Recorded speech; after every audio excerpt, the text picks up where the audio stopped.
আল্লামা যখন ইন্তেকাল করলেন, আমি তখন মালয়েশিয়া থেকে যুক্তরাষ্ট্রে একটা কনফারেন্সে যোগ দিতে যাচ্ছি, কাতার এয়ারলাইন্সে। মালয়েশিয়া থেকে দোহাতে নামলাম।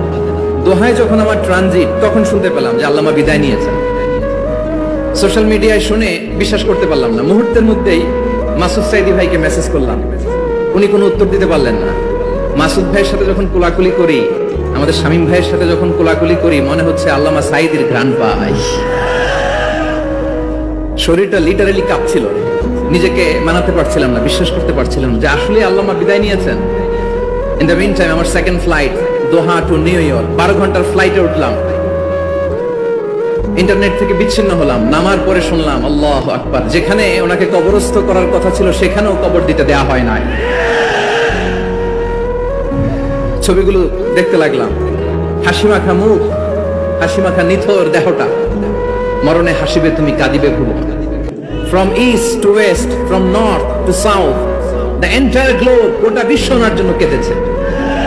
গোটা বিশ্ব কেঁদেছে, কাবার গিলাফ ধরে ধরে মানুষ চিৎকার করেছে। সম্মানিত সুধী,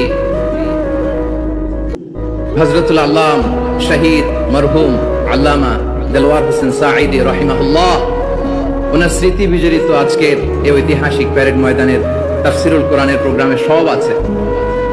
স্টেজ আছে, শ্রোতা আছে, প্যান্ডেল আছে, মিডিয়া কাভারেজ আছে, কিন্তু আমাদের কলিজার টুকরাটা আমাদের মাঝে নাই। আজকের এই প্রোগ্রামে আলোচক হয়ে এই চেয়ারে আমি না বসে, ওই শ্রোতাদের কাতারে বসে যদি আমাদের আল্লামার নুরানি চেহারার দিকে তাকিয়ে ওয়াজ শুনতে পারতাম, আমাদের হৃদয়টা ঠান্ডা হয়ে যেত, আমাদের তৃষ্ণার্ত হৃদয় শান্ত হতো।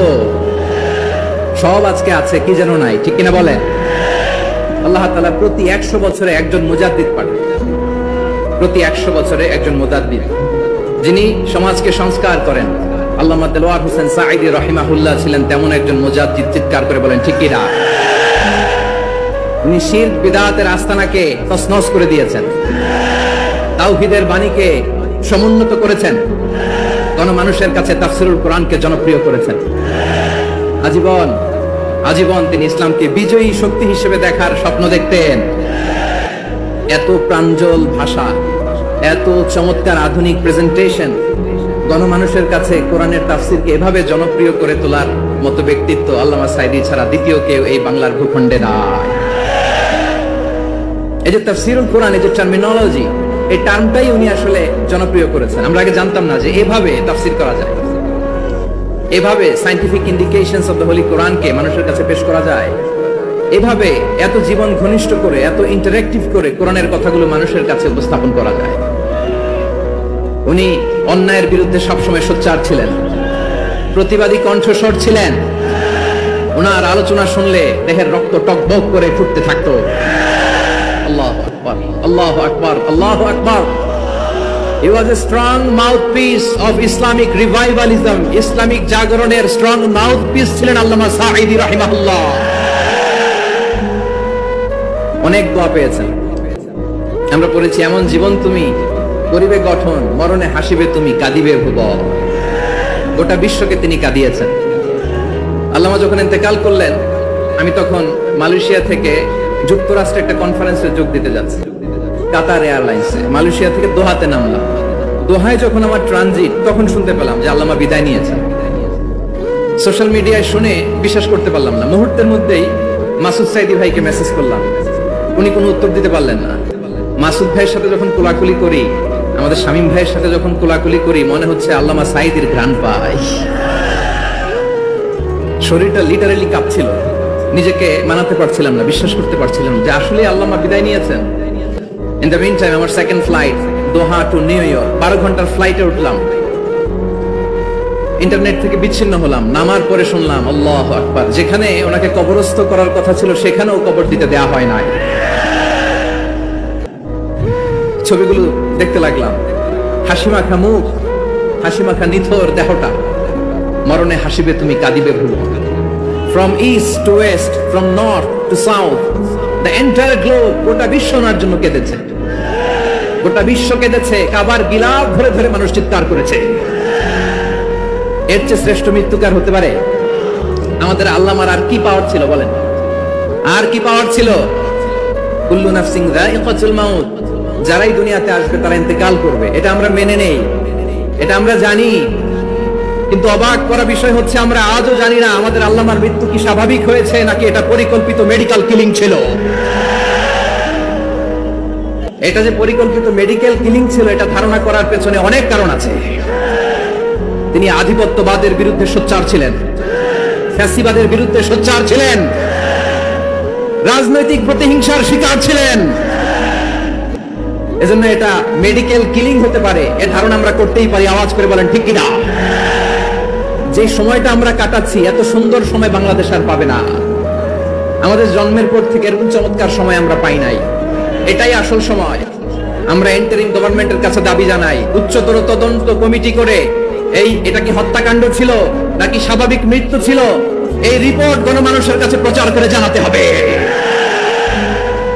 এই দাবির সাথে কি সবাই আপনারা একমত? কারা কারা একমত হাত তুলে দেখান।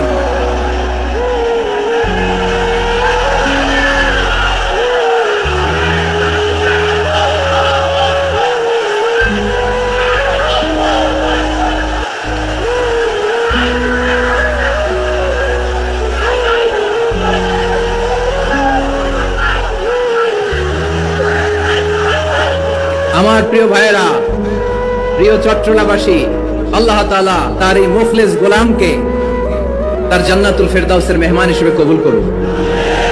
তার জীবনের সকল খেদমাগুলোকে কবুল করুক।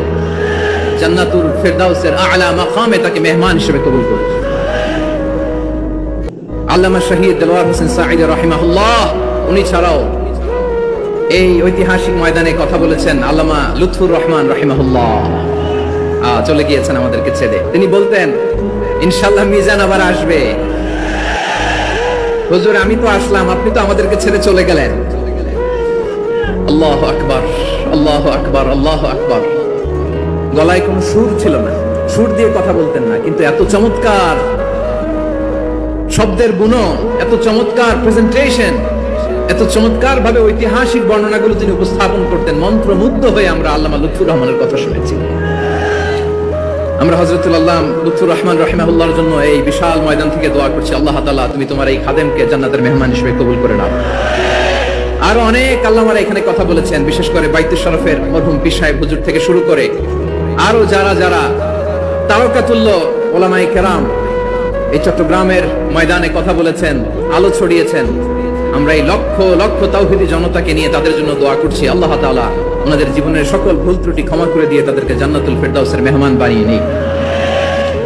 আমরা এই ঐতিহাসিক প্যারেড ময়দানের প্রোগ্রাম থেকে স্মরণ করতে চাই 24-এর ছাত্র নাগরিক অভ্যুত্থানে আমার যে সমস্ত ছাত্র নাগরিক ভাইয়েরা দেহের তাজা রক্ত বিলিয়ে দিয়ে নতুন বাংলাদেশ আমাদেরকে উপহার দিয়েছে।